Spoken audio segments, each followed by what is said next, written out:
ఈరోజు చాలామంది సేవకుని విలువ తెలియని వాళ్ళు.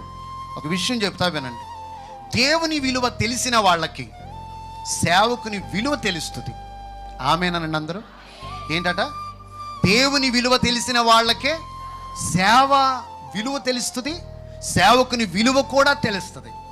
కొంతమందికి దేవుడు అంటే భయం లేకుండా, దేవుడంటే భక్తి లేకుండా, దేవుడంటే విశ్వాసం లేకుండా, దేవుడంటే ప్రియులార నమ్మకం లేకుండా ఉండేవాళ్ళు, వారికి సేవకుని విలువ కూడా తెలియదు, సేవకుని బాధ్యతను గుర్తించలేరు, సేవకుని ప్రయాసను గుర్తించలేరు, సేవకునిలో ఉన్న తపనను గుర్తించలేరు.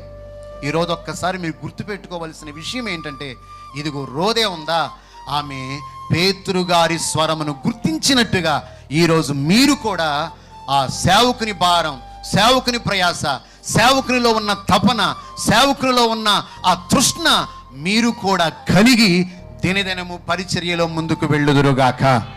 చెప్పండి ఒకసారి గట్టిగా హల్లెలూయా అనండి. అలా కాకుండా నామకార్థంగా ఉండి ప్రియారా ఎంతకాలం వస్తున్నా ఎప్పుడు వచ్చినట్టుగానే తిరిగి వెళ్ళిపోతూ నీ జీవితంలో ఎదుగు లేకుండా బదుగు లేకుండా ప్రియులారా నామకార్థపు అనుభవాల్లో నువ్వు కొనసాగితే దీవెన ఎలా వస్తుంది? ఒక చిన్నది రోదే ద్వారా దేవుడు మనకు నేర్పుతున్న ఒక పాఠం ఏంటంటే, ఆమె ప్రియులారా దైవ సేవకుని గుర్తించింది, దైవ సేవకుని స్వరాన్ని గుర్తించింది, దైవ సేవకుని భారాన్ని గుర్తించింది.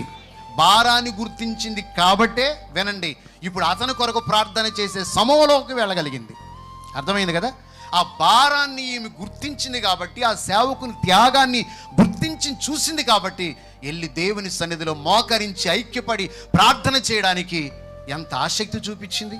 అందుకని ఈరోజు ప్రియులారా మీరందరితో దేవుడు పరిశుద్ధాత్ముడు మనతో మాట్లాడుతున్న సత్యం ఏంటంటే, దేవుని సన్నిధిలో ఎప్పుడు సేవకుని అడుగుల్లో మనం అడుగులు వేస్తూ, సేవకుని మాట మనం వింటూ, సేవకుని స్వరాన్ని గుర్తిస్తూ ప్రియులారా ఆ భారము, ఆ తపన, ఆ వైరాగ్యం మనలో దినదినము చెప్పండి అందరూ అధికమగునుగాక.